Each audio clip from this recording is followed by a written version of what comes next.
Syekh Jumadil Kubro adalah salah seorang ulama yang memiliki karomah cukup besar.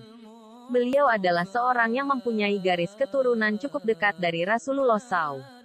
Beliau lahir pada tahun 1349 M di kota Samarhan, dekat kota Bukhara, wilayah negara Azerbaijan. Nama lahir beliau Husain Jamaluddin Akbar. Beliau menikah dengan wanita dari Samarkand dan dikaruniai 3 orang putra. Ibrahim Asmorokondi, As-Said Ibrahim Zainuddin As-Samarkandi, Ali Nurul Alam Barakat Zainul Alam Nasab Syekh Jumadil Kubro Nabi Muhammad Rasulullah SAW.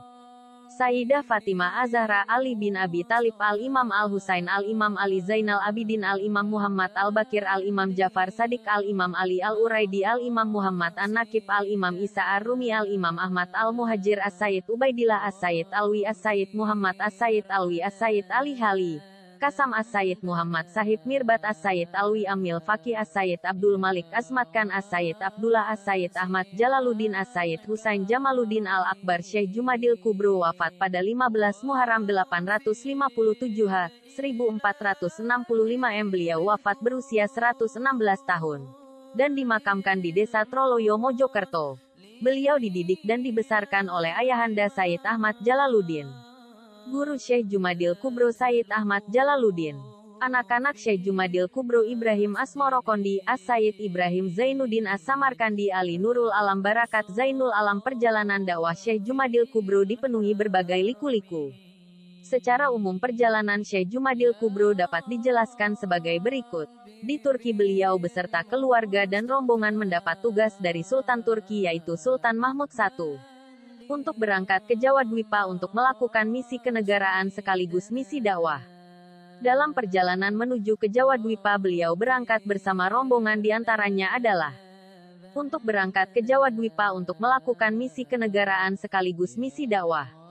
Dalam perjalanan menuju ke Jawa Dwipa beliau berangkat bersama rombongan, diantaranya adalah Syekh Jumadil Kubro, Syekh Ibrahim Asmorokondi, Syekh Jumadil Kubro, Syekh Zainal Barakat Alam, Syekh Jumadil Kubro, Syekh Ali Nurul Alam, Syekh Jumadil Kubro, Syekh Maulana Malik Ibrahim, Syekh Subakir, Syekh Ali Akbar, Syekh Maulana Maghribi, Syekh Hasanuddin, Syekh Ali Yudin, Syekh Malik Israel. Dalam perjalanan menuju Jawa rombongan mampir dahulu di daerah Pasai.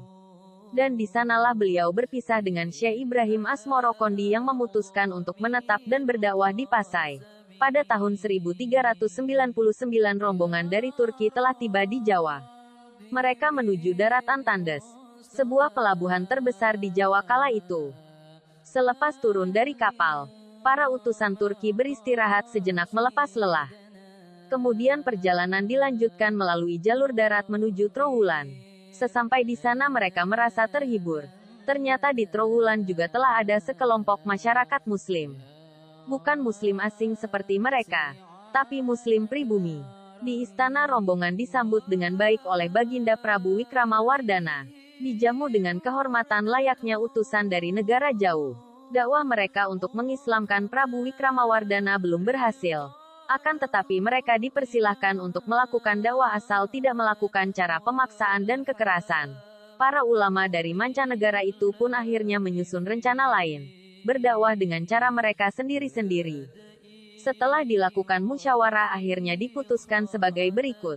Syekh Jumadil Kubro dan kedua putranya Ali dan Zainal memutuskan tinggal dan berdakwah di Trowulan. Syekh Maulana Malik Ibrahim memutuskan untuk tinggal dan berdakwah di daerah Tandes. Syekh Malik Israel, Syekh Hasanuddin, dan Syekh Ali Yudin memutuskan untuk tinggal dan berdakwah di daerah Banten. Syekh Maulana Maghribi, Syekh Subakir, dan Syekh Ali Akbar memutuskan untuk tinggal dan berdakwah di daerah Jungmara. Jungmara adalah nama lama bagi pelabuhan Jepara, di Trowulan. Syekh Jumadil Kubro memulai kehidupan baru sebagai pedagang, bersama 2 putranya. Tidak ada kesulitan bagi beliau untuk mencari barang dagangan lantaran di daerah Tandes banyak dijumpai para pedagang Muslim dari mancanegara yang siap membantu mereka. Kegiatan dakwah pun berjalan lancar, selancar usaha dagangnya. Komunitas Muslim pun kian tertata meskipun jumlahnya tidak seberapa. Awal perjalanan dakwah Syekh Jumadil Kubro juga mengalami kesulitan.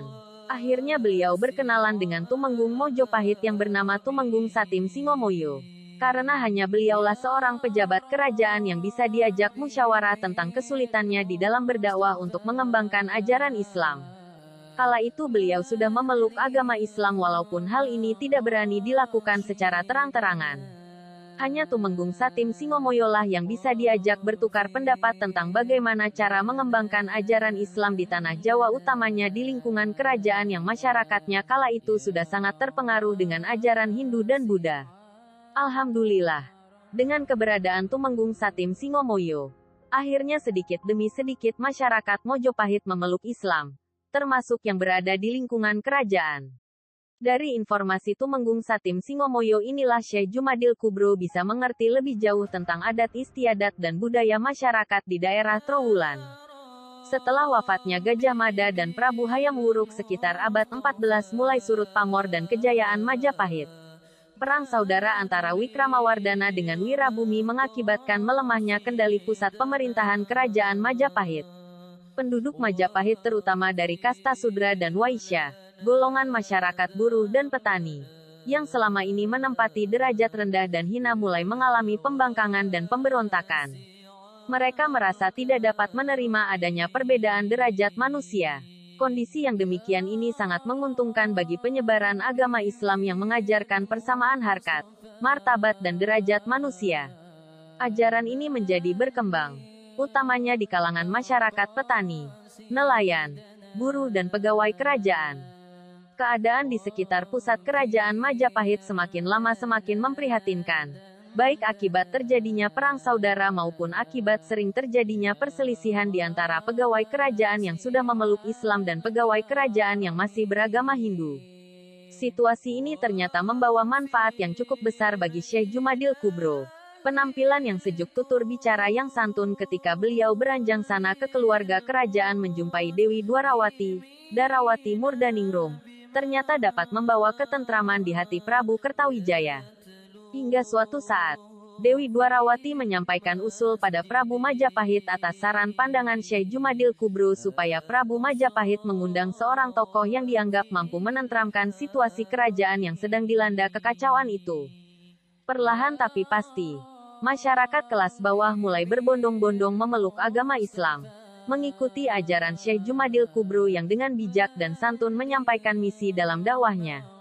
Syekh Jumadil Kubro memiliki semangat tinggi dalam memperjuangkan agama Islam. Bahkan usianya yang sudah lebih dari 100 tahun belum pernah surut perjuangannya. Dalam usia yang sangat tua itu Said Jumadil Kubro punya niat ingin mati syahid. Dengan niatnya yang baik itu Said Jumadil Kubro bersemedi 40 hari memohon kepada Allah SWT semoga akhir hayatnya dijadikan orang yang mati syahid. Pada tahun 1465 Wali Songo sedang membangun Masjid Demak. Sedangkan kerajaan Majapahit mengadakan rapat mendadak. Semua adipati hadir, kecuali Raden Patah.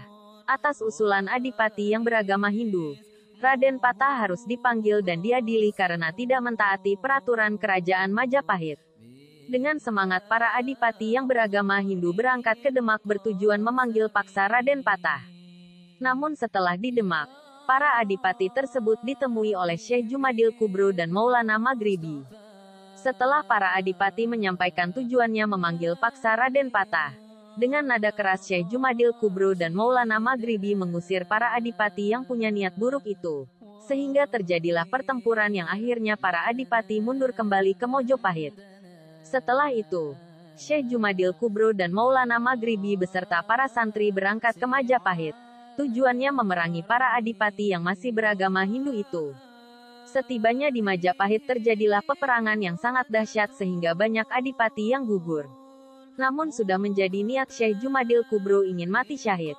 Maka saat itu juga Syekh Jumadil Kubro dan Maulana Maghribi juga gugur di medan peperangan. Dan tempat terjadinya peperangan di desa Troloyo pada tanggal 15 Muharram 857 adapun Said Jumadil Kubro dimakamkan di desa Troloyo. Dan beliau wafat berusia 116 tahun. Sedangkan Maulana Maghribi oleh para santrinya dimakamkan di Jatianom, Klaten, Jawa Tengah. Di pesantrennya, Syekh Jumadil Kubro adalah tokoh yang sering disebutkan dalam berbagai babat dan cerita rakyat sebagai salah satu pelopor penyebaran Islam di Jawa. Bisa dikatakan kakeknya Wali Songo. Syekh Jumadil Kubro merupakan tokoh kunci proses Islamisasi di tanah Jawa yang hidup sebelum Wali Songo yang mampu menembus dinding kebesaran kerajaan Majapahit. Beliau juga berdakwah bersama para ulama-ulama lain dan mempunyai modal tersendiri untuk menyebarkan agama. Beliau umumnya dianggap bukan keturunan Jawa, tapi berasal dari Asia Tengah. Syekh Jumadil Kubro menjadi tokoh kunci dalam penyebaran Islam di Jawa. Beliau datang dari Samarkand, Uzbekistan melalui laut ke Jawa atau orang-orang Islamis yang tetap kuat dalam agama Hindu pada masa pemerintahan Majapahit. Syekh Jumadil Kubro kemudian tinggal di Jawa. Syekh Jumadil Kubro memiliki semangat tinggi dalam memperjuangkan agama Islam. Bahkan usianya yang sudah lebih dari 100 tahun belum pernah surut perjuangannya Syekh Jumadil Kubro untuk terus melakukan dakwah. Awal dimulai dakwah dengan cara berdagang. Tidak ada kesulitan bagi beliau untuk mencari barang dagangan lantaran di daerah Tandes banyak dijumpai para pedagang muslim dari mancanegara yang siap membantu mereka. Kegiatan dakwah pun berjalan lancar. Selancar usaha dagangnya, komunitas muslim pun kian tertata meskipun jumlahnya tidak seberapa. Penampilan yang sejuk, tutur bicara yang santun ketika beliau menyampaikan dakwah hingga beliau dianggap tokoh yang dianggap mampu menenteramkan situasi kerajaan Majapahit yang sedang dilanda kekacauan pada waktu itu. Perlahan tapi pasti, masyarakat kelas bawah mulai berbondong-bondong memeluk agama Islam, mengikuti ajaran Syekh Jumadil Kubro yang dengan bijak dan santun menyampaikan misi dalam dakwahnya.